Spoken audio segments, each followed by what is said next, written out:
Halo teman-teman, setelah kabinet Syahrir runtuh, kemudian Presiden Soekarno itu menunjuk Amir Syarifuddin untuk membentuk kabinet yang selanjutnya. Oke, nah jadi kabinet yang kelima ini dipimpin oleh Amir Syarifuddin itu sebagai Perdana Menterinya teman-teman. Nah, siapa sih Kak Amir Syarifuddin ini? Oke, kita bahas ya. Amir Syarifuddin adalah seorang politikus yang berideologi sosialis.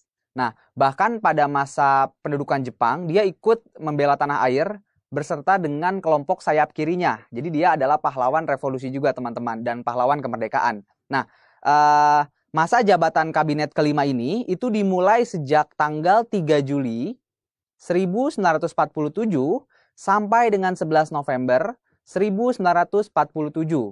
Oke, lalu seperti apa ya berjalannya kabinet Amir Syarifuddin I ini?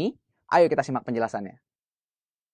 Nah, teman-teman, saat kabinet Amir Syarifuddin I ini mulai bekerja, kemudian permasalahan berat muncul, teman-teman. Nah, ternyata Belanda itu tidak merasa puas atas hasil dari perjanjian Linggarjati yang sebelumnya telah dilaksanakan.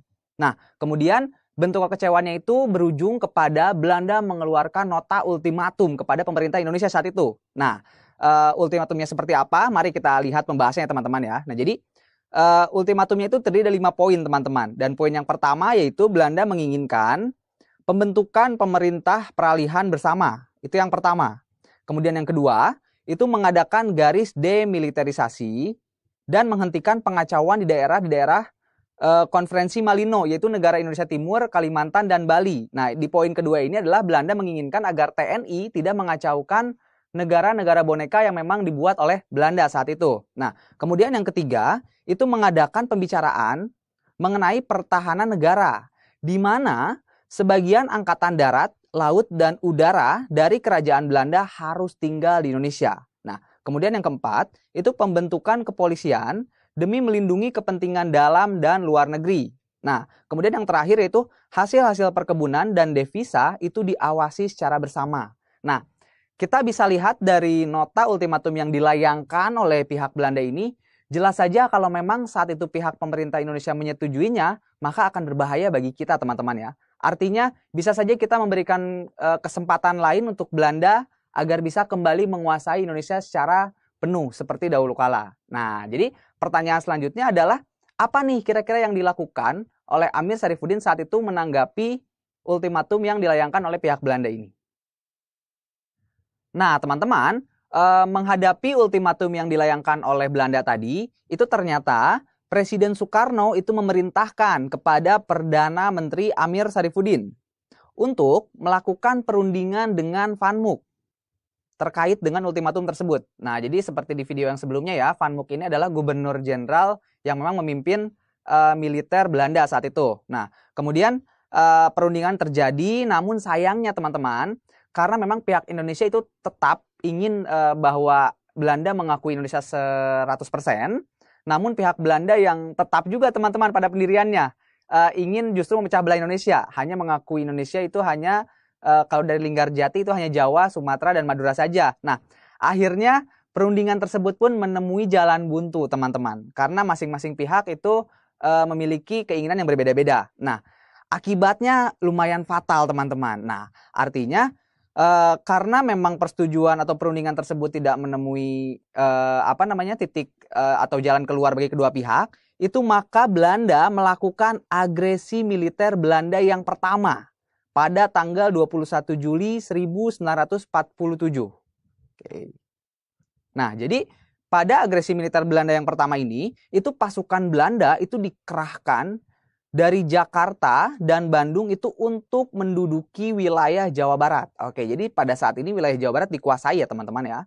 Kemudian pasukan dari Surabaya itu menduduki Madura dan sebagian besar Jawa Timur. Nah, kemudian Belanda juga berhasil menguasai semua pelabuhan dan perairan di Jawa dan Sumatera. Juga perkebunan-perkebunan di sekitar Medan. Lalu instalasi-instalasi minyak dan batu bara di sekitar Palembang. Wah, nampaknya saat itu keadaan mungkin sedang gawat teman-teman ya. Belanda dan tentaranya itu berhasil menduduki dan menguasai tempat-tempat strategis yang dimiliki oleh pemerintah Indonesia. Teman-teman, menghadapi aksi militer Belanda ini, TNI itu tidak tinggal diam, teman-teman. Mereka berupaya untuk memberikan perlawanan. Namun memang karena saat itu posisi TNI melawan tentara Belanda itu memang sangat jauh, teman-teman ya, dari segi sumber daya manusia dan juga persenjataan. Maka akhirnya itu pasukan TNI itu memang terpaksa mereka bergerak mundur ke wilayah Republik Indonesia. Yang mana yang saat itu hanya ada di Yogyakarta, artinya berpusat di Yogyakarta. Nah, kemudian melihat situasi yang terjadi di Indonesia, itu dunia internasional kemudian memberikan responnya, teman-teman. Ternyata atas desakan dari Australia dan India, itu Dewan Keamanan PBB kemudian mengeluarkan perintah peletakan senjata kepada Belanda pada tanggal 1 Agustus 1947. Nah, kemudian tindakan selanjutnya dari PBB adalah dibentuknya suatu komisi jasa-jasa baik. Nah, yang mana terdiri dari wakil-wakil Australia, Belgia, dan juga Amerika Serikat untuk menengahi perselisihan yang terjadi antara Indonesia dan Belanda. Nah, oke. Kemudian karena saking banyaknya permasalahan yang terjadi pada masa kabinet Amir Sarifuddin I ini, nah, kemudian Amir Sarifuddin itu berpikir bahwa memang beliau mungkin mengalami kegagalan, artinya tidak bisa membawa Indonesia mencapai kejayaan saat itu. Akhirnya Amir Sarifuddin itu mengembalikan mandatnya, teman-teman, kepada Presiden Soekarno pada tanggal 11 November 1947. Nah, hal ini bisa dikatakan maka sejak saat inilah kabinet Amir Sarifuddin I itu berakhir, teman-teman. Wah, ternyata ambisi Belanda untuk kembali menguasai wilayah Indonesia itu masih sangat besar ya, teman-teman ya. Bisa dibayangkan nggak sih betapa sulitnya peranan tokoh-tokoh nasional saat itu untuk mempertahankan kemerdekaan bangsa ini? Nah, namun akhirnya bantuan dari dunia internasional itu datang, teman-teman. PBB membentuk jasa baik untuk menyelesaikan perselisihan antara Belanda dan juga Indonesia. Nah, kakak mau tanya nih ke kalian nih. Kira-kira upaya yang dilakukan PBB melalui Komisi Jasa-Jasa Baiknya itu, kira-kira menurut kalian bisa nggak sih menyelamatkan Indonesia dari belenggu Belanda? Coba lakukan analisis ya, teman-teman ya.